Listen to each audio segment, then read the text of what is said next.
ఇప్పుడు తెలంగాణ ప్రజల కోసం కావచ్చు, విద్యా రంగం కోసం కావచ్చు, మీరు చాలా ఇబ్బందులు పడ్డారు. చాలా రకాల ఫైట్స్ చేశారు వాళ్ళ కోసం, సమాజం కోసం కానీ, ప్రజల కోసం కానీ. అయితే మీరు ఏదైనా చేయాలనుకున్న ప్రతిసారి ఏదో రకంగా అడ్డంకి వస్తుంది. ఇది ఎందుకు ఈ అడ్డంకులు వస్తున్నాయి మీకు, మీరు చేసే పనులకి పూర్తి స్థాయిలో జరపకుండా? ఇదివరకు అయితే పాలకులే, ఇదివరకు బీఆర్ఎస్ ప్రభుత్వం ఉన్నప్పుడు వాళ్ళు ఏ నిరసనకు అవకాశం ఇవ్వలేదు. మాకనే కాదు, కాంగ్రెస్కు లేదు, ఇతర పార్టీలకు కూడా నిరసన కార్యక్రమాలు నిర్వహించే ఒక ప్రజాస్వామిక హక్కును అణిచివేసిండ్రు. కాబట్టి ఎవరికి అవకాశాలు దొరకలేదు. ఒక సభ పెట్టాలన్నా, ఒక ఊరేగింపు తీయాలన్నా, ఒక సాధారణమైనటువంటి ఒక నిరసన కార్యక్రమం చేయాలన్నా అవకాశం లేదు. ముఖ్యమంత్రి ఎవరిని కూడా కలవలేదు, కష్టం సుఖం చెప్పుకోవటానికి ఎటువంటి అవకాశం కూడా కల్పించలేదు. అవి అప్పుడు తలెత్తినటువంటి సమస్యలు. అవి ఆ రోజుల్లో మరి అందరం కూడా ఎదుర్కొన్నాం. సంస్థలపైన దాడి, వాటిని విడగొట్టి, సభ్యులను విడగొట్టి వాళ్ళ మధ్యన చిచ్చుబెట్టి, సంస్థల మధ్యలో చిచ్చుబెట్టి వాళ్ళు రకరకాలుగా తమ పెత్తనాన్ని కాపాడుకోవాలనే ప్రయత్నమే చేశారు. ఆ కాలంలో ఏ కార్యక్రమం చేయాలన్నా ఇబ్బందులు తలెత్తినాయి. అది మాత్రం 100కి 100 వాస్తవం. సో ఆ రకంగా మిమ్మల్ని బీఆర్ఎస్ ప్రభుత్వం చాలా విషయాల్లో అణచివేసిందనే చెప్పాలి. అంతే కదా. వాళ్ళు అణిచివేసినారు. చట్టబద్ధంగా మీటింగులు పెట్టుకోవటానికి అవకాశం ఇవ్వలేదు, ధర్నాలు చేయటానికి అవకాశం ఇవ్వలేదు. చాలాసార్లు మా ఇంటి లోపలనో, మా పార్టీ కార్యాలయంలోనూ మేము నిరసన కార్యక్రమాలు చేయవలసి వచ్చింది. అది అప్పటికి ఉన్నటువంటి పరిస్థితి. ఆ సమయంలో మీ మీద దాడులు జరిగాయి, ఇంటి దగ్గరికి కూడా చేశారు, పోలీసులు కాపలా ఉన్నారు అన్నవి కూడా వచ్చాయి. అలా దాడులు చేయడానికి కారణం ఏంటి సార్? ఎందుకు చేసాను? మేము అంతా నిరుద్యోగ సమస్య పరిష్కారానికి ఒక నిరసన ర్యాలీకి పిలుపునిస్తే ఇంటి తలుపులు పగలగొట్టి రాత్రి 2:30-3 గంటల ప్రాంతంలో ఇంట్లో ఉన్న 24 మందిని అరెస్ట్ చేసి తీసుకుపోయారు. అట్లాంటి అనేక రకాలైనటువంటి అకృత్యాలు ఆ కాలంలో జరిగినాయి కాబట్టి మేమేం చేయలేకపోవటం ఒక ఎత్తు అయితే, రాష్ట్రంలో ఉన్న ఒక రాజ్యాంగం కల్పించిన హక్కులకు రక్షణ లేకుండా పోయింది. ప్రజాస్వామిక వాతావరణం అనేది సంపూర్ణంగా అంతరించిపోయింది. మీరు పెట్టిన తెలంగాణ జనసమితి పార్టీ పూర్తి స్థాయిలో ఎదగకపోవడానికి కారణం ఏంటండి? పూర్తి స్థాయిగా ఎదగటం అంటే ఇక్కడ ఒక సమస్య వస్తుంది. ఏదైనా పాత తోవలో నడిస్తేనేమో అదొక రకంగా ఉంటుంది. మేము పూర్తిగా పాత తోవలో నడవటం లేదు. రాజకీయాలు అనేవి సామాజిక మార్పుకు దోహదపడాలి తప్ప రాజకీయాలు అనేవి గుప్పెడు మంది పెత్తనాన్ని నిలబెట్టడానికి ఉపయోగపడకూడదు అని మేము అందుకనే ఒక మార్పు, అవినీతి రహిత, అవినీతి లేని ఒక ప్రజాస్వామిక పాలన అనేది మా లక్ష్యం. మనం కూడా పైసలు పెట్టొద్దు అనేది మేము కోరుకున్నాం. అట్లా ఒక మార్పు కోసం మేము ప్రయత్నం చేస్తున్నాం. కాబట్టి ఎట్లా సహజంగానే ఇబ్బందులు ఉంటాయి. అందులో పైసలు లేవు, పైసలతోనే రాజకీయాలు నడిపే అలవాటు బాగా పెరిగిపోయింది. ఆ వాతావరణంలో ఎవరికైనా ఇబ్బందులు ఉంటాయి.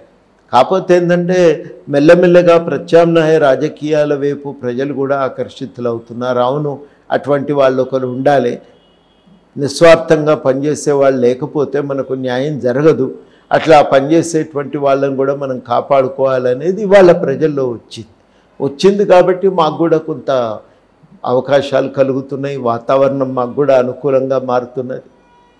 ఇప్పుడు రేవంత్ రెడ్డి గారి నుంచి, ప్రస్తుతం ఉన్న సీఎం రేవంత్ రెడ్డి గారి నుంచి మీకు ఎలాంటి సపోర్ట్ ఉంది?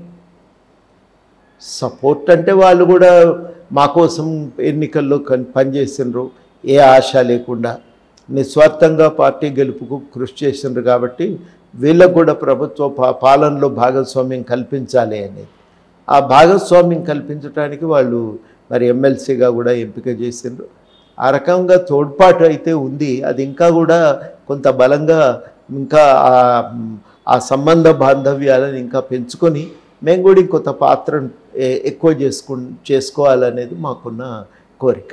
విద్యాశాఖ మంత్రిగా మీకు ఎమ్మెల్సీ అయిన తర్వాత విద్యాశాఖ మంత్రిగా పదవి ఇస్తారని చెప్పేసి బాగా వార్తలు వచ్చాయి, అందరికీ తెలిసిన విషయం. కానీ ఎందుకు అది అమలు అవ్వలేదంటారు?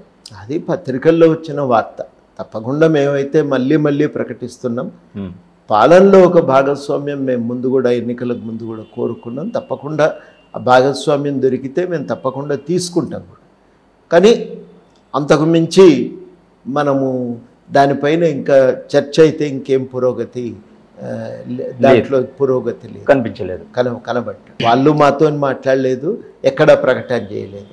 మధ్యలో పత్రికల్లో వస్తున్నటువంటి వార్త మాత్రమే. ఏపీ రాజకీయాలను గమనించట్లయితే ఇప్పుడు అక్కడ ఏ పార్టీ మళ్ళీ అధికారంలోకి రాబోతుందంటారు? ఏపీ రాజకీయాలు నేను అంతగా అధ్యయనం చేయలేదండి. బయటకు మీడియాలో కనబడుతున్నవన్నీ ఇప్పుడు వాస్తవం కావాలని కూడా ఏం లేదు.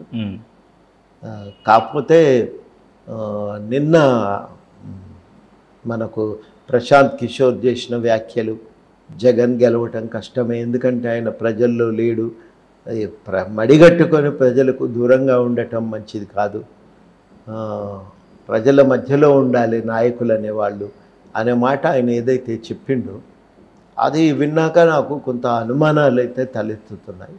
అయితే కేవలము ఆ వార్తల ఆధారంగా మనం ఒక నిర్ధారణకు రావటం అయితే కష్టమే. ఏం జరుగుతుంది అనేది ఇక వేచి చూడవలసిందే. ఇప్పుడు టీడీపీ జనసేన కలిసి పోటీ చేస్తున్నారు, అధికారికంగా అందరికి తెలిసిన విషయమే. సో వాళ్ళు ఖచ్చితంగా గవర్నమెంట్ ఫామ్ అయిన తర్వాత అదే కంటిన్యూ అవుతుందా, మధ్యలో ఏమైనా డిస్టర్బెన్స్ వచ్చే అవకాశం ఉంది? నేను ఇంక అక్కడ రాజకీయాల మీద ఎక్కువ దృష్టి పెట్టలేదండి. కాకపోతే ఏంటంటే ఇద్దరికీ కూడా అవసరమే ఈ ఎన్నికల్లో పొత్తు పెట్టుకోవటం. ఈ ఎన్నికల వరకే అది ఆగుతుందని నేనేం అనుకోవటం లేదు. ఎన్నికల తదనంతరం ఏర్పడే గవర్నమెంట్లో కూడా ఇద్దరు కలిసే ఉండవలసి వస్తుంది. అప్పుడే వాళ్ళు ఇప్పుడు చెప్తున్నటువంటి మాటలకు ఎన్నికల తర్వాత విలువ ఉంటుంది, లేకపోతే దానికి పెద్ద ప్రజల్లో గౌరవం అనేది దెబ్బతింటాయి. ఇప్పుడు మన పార్టీ ఏదైతే ఉందో తెలంగాణ జనసమితి పార్టీ కాంగ్రెస్లో విలీనం చేసే అవకాశం ఏమైనా ఉందా రానున్న రోజుల్లో? అట్లాంటి ఆలోచన లేదండి. మేము మిగులుతాము, మా పని మేము చేస్తూనే ఉంటాం. ఇప్పుడు మన రేవంత్ రెడ్డి గారికి కాంగ్రెస్ పార్టీకి సంబంధించి కానీ రేవంత్ రెడ్డి గారికి కానీ సంబంధించి కానీ మీ సైడ్ నుంచి ఎటువంటి సలహాలు సూచనలు ఏమైనా వెళ్ళాయా? అంటే కలిసినప్పుడు మాకు తోచినవి మేము చెప్తున్నాము. ప్రత్యేకంగా అదే పనిగా ఒక సలహాలు చెప్పే లక్ష్యంతో మేము కలవటం లేదు. అవసరమైనప్పుడు వాళ్ళు అడుగుతూనే ఉన్నారు. ఇప్పుడు పార్లమెంట్ ఎలక్షన్స్ రాబోతున్నాయి. సో తెలంగాణలో ఎలా ఉండబోతున్నాయి పరిస్థితులు, ఎలా మారబోతున్నాయి? తెలంగాణలో తప్పనిసరిగా కాంగ్రెస్దే పైచేయిగా ఉంటుంది. ప్రజల్లో ఒక తృప్తి ఉంది, ఇది బాగుంది ప్రభుత్వం అయితే అనేది. కాబట్టి అది వాళ్ళకు ఉన్నటువంటి, వాళ్ళ ప్రతిపక్షానికి ఉన్నటువంటి, ఇక్కడ ఉన్న కాంగ్రెస్కు ఉన్నటువంటి బలం అది. ఆ బలాన్ని ఇంకా కొంత నిలబెట్టుకోగలిగితే తప్పనిసరిగా వాళ్ళు ఒక 12 సీట్ల దాకా గెలవటం పెద్ద కష్టమైన పని ఏం కాదు. అది నాకున్న అంచనా. 12 దాకా పోవచ్చు, పెద్ద కష్టమైన పని కాదు అనేదే నేను అనుకుంటాను.